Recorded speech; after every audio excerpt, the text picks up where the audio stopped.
Assalamualaikum warahmatullahi wabarakatuh. Perkenalkan, nama saya Dina Fadlika Oktaviani, NIM 1202100141, kelas RA, Prodi Teknik Sipil. Di sini saya akan memenuhi tugas saya, yaitu tugas di mata kuliah Mekanika Tanah 1. Tugasnya yaitu ada 4. Yang pertama, menjelaskan proses pembentukan bumi dan patahannya. Yang kedua, menjelaskan jenis peta geologi dan jelaskan kegunaannya pada bidang konstruksi. Yang ketiga, menjelaskan proses terbentuknya batuan, jenis batuan, dan mineral yang terkandung. Dan yang terakhir, menyebutkan proses pelapukan batuan dan menjelaskan jenis tanah yang terbentuk. Pembahasan pertama yaitu menjelaskan proses pembentukan bumi dan patahannya. Proses pembentukan bumi, permukaan bumi memiliki dua tenaga utama yang menjadi penggerak dan penyebab perubahan pada permukaan bumi. Proses pembentukan bumi ini dapat terjadi secara cepat maupun dengan proses yang lama dan panjang. Tenaga yang membantu pembentukan muka bumi adalah tenaga eksogen dan tenaga endogen. Pada setiap proses pembentukan permukaan bumi, tenaga endogen merupakan pembentuk muka bumi yang paling awal, sedangkan tenaga eksogen mengubah bentuk bumi yang telah dibuat oleh tenaga endogen, yaitu pose pada permukaan bumi dengan tenaga endogen berbeda dengan tenaga eksogen. Oleh tenaga endogen merupakan tenaga yang berasal dari dalam bumi. Tenaga ini dapat adanya tenaga di dalam bumi. Untuk pembagian tenaga ini meliputi tektonisme, vulkanisme, dan seisme. Berikut adalah proses tenaga endogen. Oleh tenaga endogen yang pertama, tektonisme, yaitu merupakan gerakan berupa mendorong dan menarik secara vertikal maupun horizontal. Terjadi karena adanya tekanan dari panas pada inti bumi. Lapisan bumi yang tertarik akan terdorong, lalu kembali menarik atau mendorong bagian di atasnya, menyebabkan perubahan pada bentuk permukaan bumi. Akibat yang didapat adalah bumi mengalami patahan atau lipatan. Lipatan adalah bentuk muka yang terjadi pada daerah lunak. Prosesnya berjalan lambat menyebabkan bumi menjadi berkerut. Patahan yaitu proses pembentukan muka bumi yang terjadi pada daerah yang keras dan cepat. Prosesnya terjadi yaitu di kulit bumi tidak sempat menyeimbangkan kekuatan yang keluar dari bumi sehingga permukaan bumi menjadi patah. Tektonisme adalah salah satu penyebab terbentuknya gunung dan lembah. Berikut adalah proses tektonisme.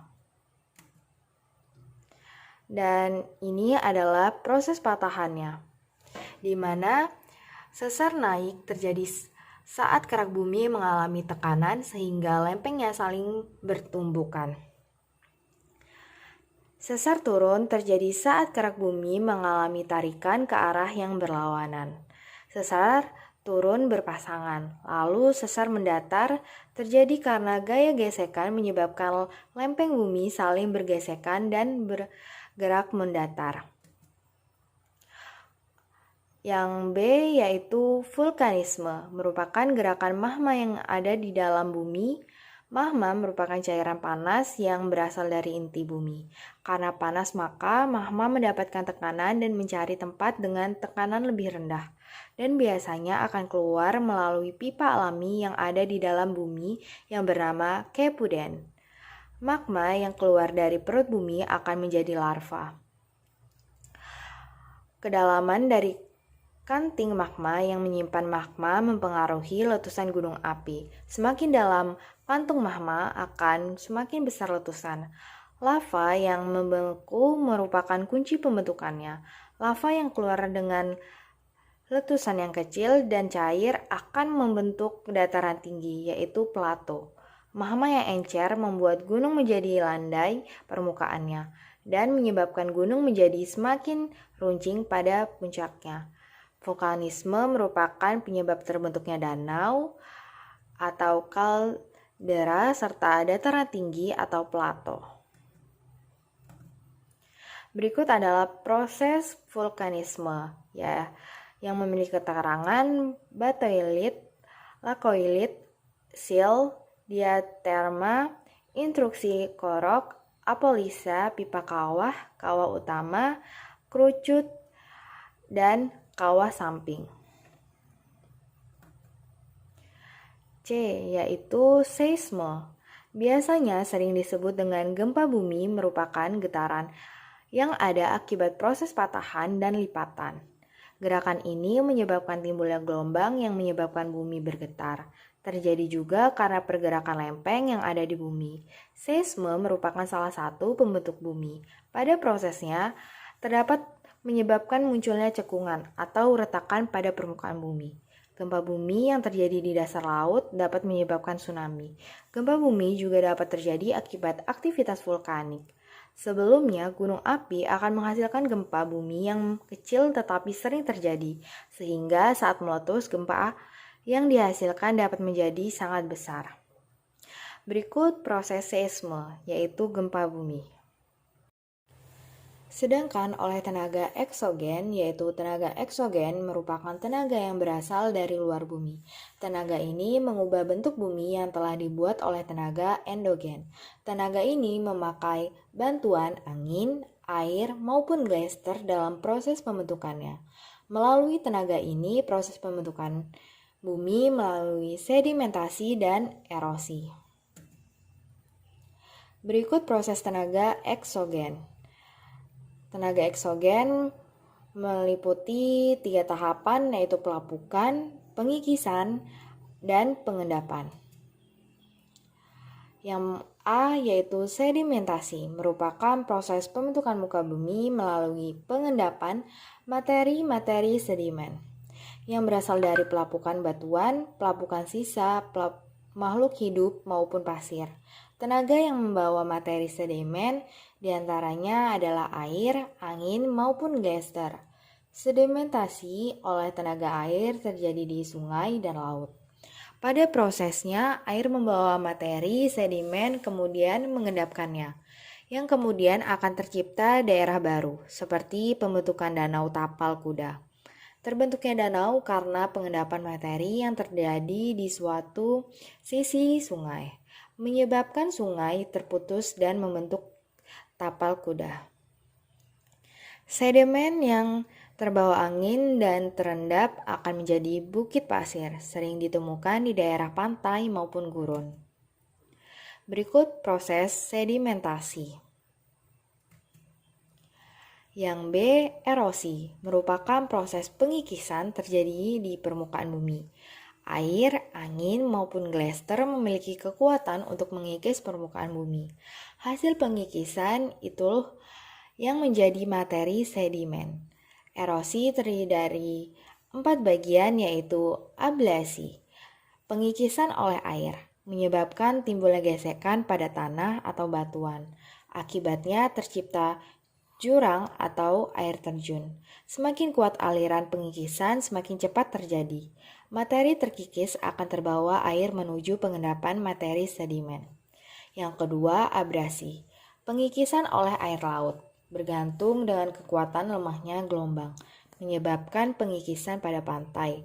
Akibatnya terbentuk tanjung atau teluk. Yang ketiga, eksarasi, pengikisan oleh geyser, terjadi karena salju menumpuknya pada lembah, membuat lembah tidak kuat menahan beban. Oleh karena itu terjadi longsor, es menyebabkan lembah terkikis. Yang terakhir, deflasi, pengikisan oleh angin.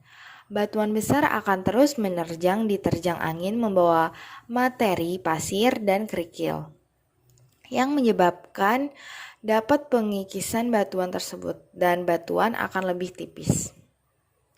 Berikut contoh proses erosi. Pembahasan yang kedua yaitu menyebutkan jenis peta geologi dan jelaskan kegunaannya pada bidang konstruksi. Peta geologi yaitu peta yang memberikan informasi data geologi secara rinci dan membantu melakukan perencanaan pembangunan yang berkaitan erat dengan daya dukung tanah yang semula sangat sulit untuk dilaksanakan. Tujuan lain yaitu semakin cepat mungkin dapat menjadi pedoman untuk konstruksi, serta menyediakan data dasar geologi bagi berbagai sektor pembangunan, bukan hanya sektor pertambangan dan energi, melainkan bagi semua sektor pembangunan dan lingkungan di seluruh wilayah Indonesia. Jenis peta geologi yang pertama, permukaan. Memberikan informasi geologi terletak di bawah permukaan, skala peta antara 1:50.000 lebih besar, bermanfaat untuk menentukan lokasi, bahan bangunan, drainase, pencarian sumber air, dan pembuatan jalan.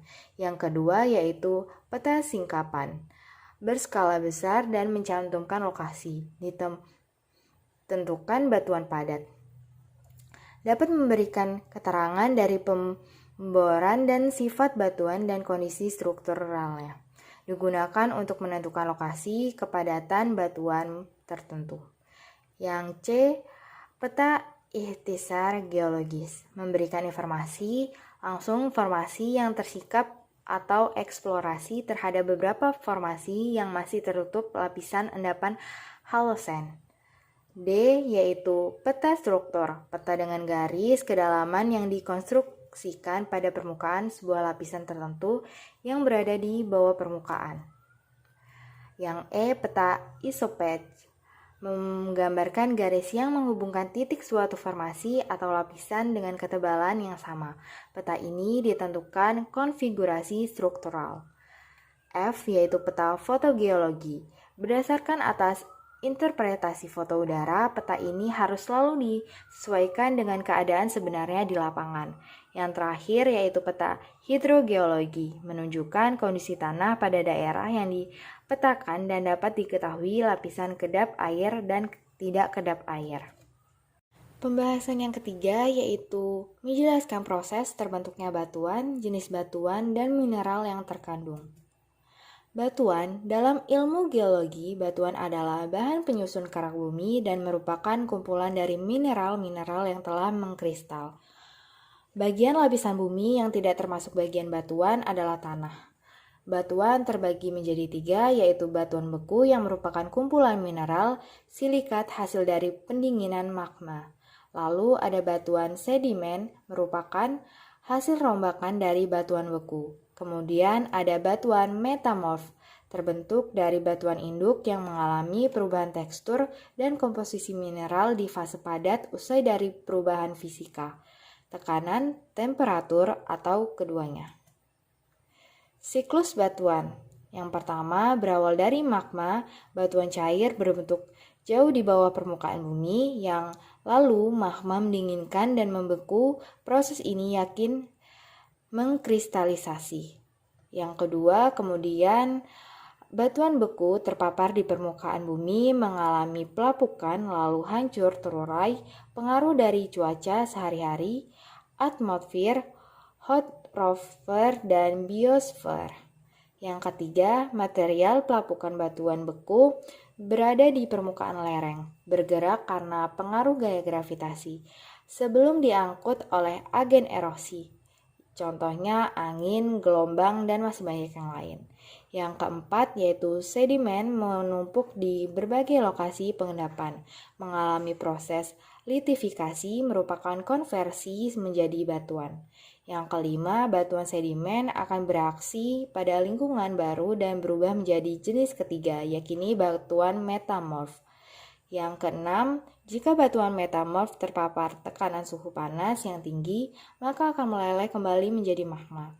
Siklus kembali dari awal jika magma mengkristal menjadi batuan beku.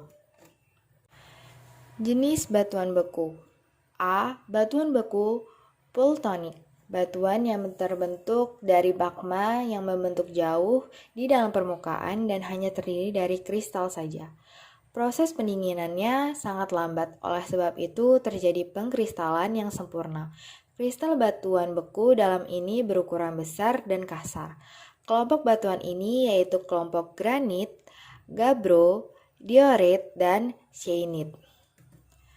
B. Batuan beku gang, terbentuk dari magma yang membentuk di dalam korok atau gang, sehingga letak lebih dekat dengan permukaan bumi.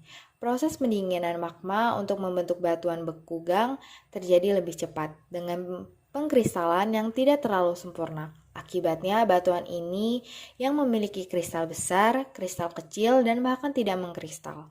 Kelompok batuan gang mencakup batuan porfir granit, batuan porfir gabbro, batuan porfir syenit, dan batuan granit fosfir. C. Batuan beku vulkanis. Batuan beku luar lelehan atau ekstrusi. Jenis batuan beku ini tercipta dari magma yang keluar ke permukaan bumi. Jika di luar permukaan bumi, maka proses pendinginan lava akan berlangsung sangat cepat dan kecil kemungkinan proses kristalisasi terjadi. Kelompok batuan beku vulkanis, contohnya batuan zeolit, batuan adesit, batuan trachyte, batuan basalt, batuan obsidian, dan batuan apung. Lalu jenis batuan sedimen. A. Batuan sedimen dari medium pengendapannya. Batuan sedimen yaitu ada batuan sedimen ares, ialah yang berasal dari pengendapan angin, contohnya tanah los, tanah tuf, dan tanah pasir di gurun. Batuan sedimen glasial berasal dari pengendapan es atau glacier, misalnya moraine. Batuan sedimen akuatik merupakan batuan sedimen yang berasal dari pengendapan air, contohnya beraksi, konglomerat, batuan pasir. Terakhir, batuan sedimen marine adalah batuan sedimen yang berasal dari pengendapan air laut, misalnya batu gamping dan batu garam.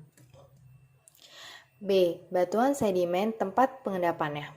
Batuan sedimen terbagi menjadi batuan sedimen teristis, batuan yang tempat pengendapannya ada di darat. Batuan sedimen limnis berasal dari hasil pengendapan di danau, contohnya tuf danau dan tanah liat danau. Batuan sedimen kontinental yang diendapkan di laut, contohnya meliputi tanah los, tanah merah, dan tanah gurun pasir. Jika sudah di darat, danau, dan laut, maka batuan sedimen fluvial berasal dari hasil pengendapan di sungai. Kemudian batuan sedimen glasial, batuan sedimen yang diendapkan di tempat yang terdapat es atau salju. C. Batuan sedimen cara pengendapannya. Batuan sedimen klasis yakini batuan sedimen yang terbentuk dari pelapukan dan erosi dari jenis batuan lain yang kemudian molekulnya mengendap, bergabung dengan mengeras menjadi satu. Contoh jenis batuan sedimen klasis adalah breksi dan batuan pasir. Ada pula batuan sedimen kimia yang terbentuk dari proses pelapukan kimiawi yang kemudian mengalami pemisahan molekul zat. Terakhir ada jenis batuan sedimen organis yang terbentuk karena kumpulan jasad renik yang kemudian menjadi batuan. Jenis batuan metamorf. A. Batuan metamorf dinamo. Terjadi karena perubahan mineral satu ke mineral lainnya, di mana batuan yang disebabkan karena tekanan tinggi yang dihasilkan oleh gerak diatrosme. Metamorfosa ini banyak dijumpai di daerah patahan dan lipatan, misalnya batu lumpur menjadi batu tulis, batu bara menjadi antrasit, sabak, genis, dan serpih. B. Batuan metamorf kontak terjadi karena pengaruh intrusi magma yang panas dan jauh, sehingga menyebabkan makin berkurangnya derajat metamorfosa. Karena temperatur semakin rendah pada zona metamorfosa tersebut banyak dijumpai mineral-mineral bahan galian yang letaknya relatif teratur menurut jauhnya dari batuan intrusi.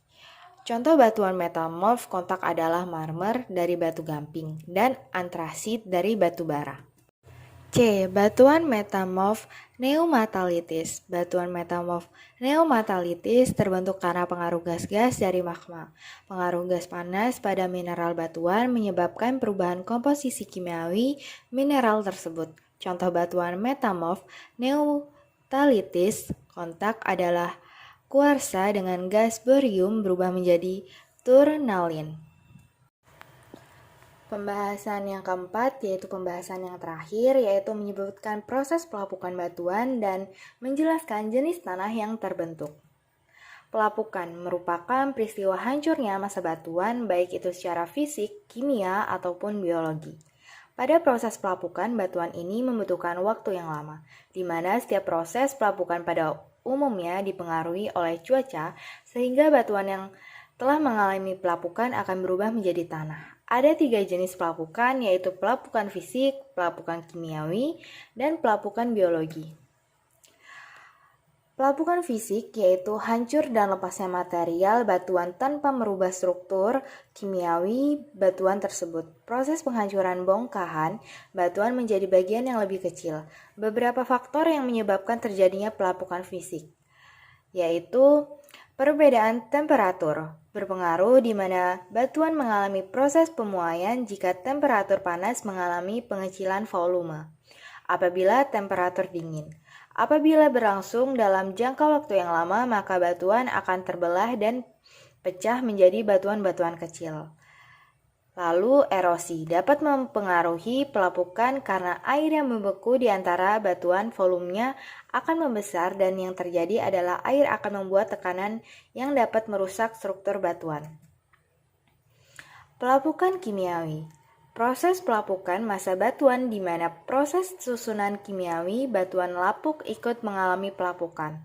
Proses pelapukan ini dibagi menjadi 4, di antaranya hidrasi yaitu proses pelapukan batuan yang terjadi di permukaan batuan saja. Lalu hidrolisa, proses penguraian air atas unsur-unsur yang berubah menjadi ion positif dan negatif. Lalu oksidasi, proses pengkaratan besi. Batuan yang mengalami proses ini memiliki warna kecoklatan disebabkan karena kandungan besi dalam batuan mengalami pengaratan dan proses waktunya yang sangat lama, tetapi batuan tetap menjadi pelapukan. Pelapukan biologi disebabkan oleh makhluk hidup. Pelapukan ini terjadi secara terus-menerus setelah tanah terbentuk, di mana pelapukan biologi ini merupakan pelapukan penyempurnaan dari sifat-sifat tanah yang akan terbentuk. Sekian materi penjelasan yang saya jelaskan. Kiranya ada salah, saya mohon maaf. Saya ucapkan terima kasih.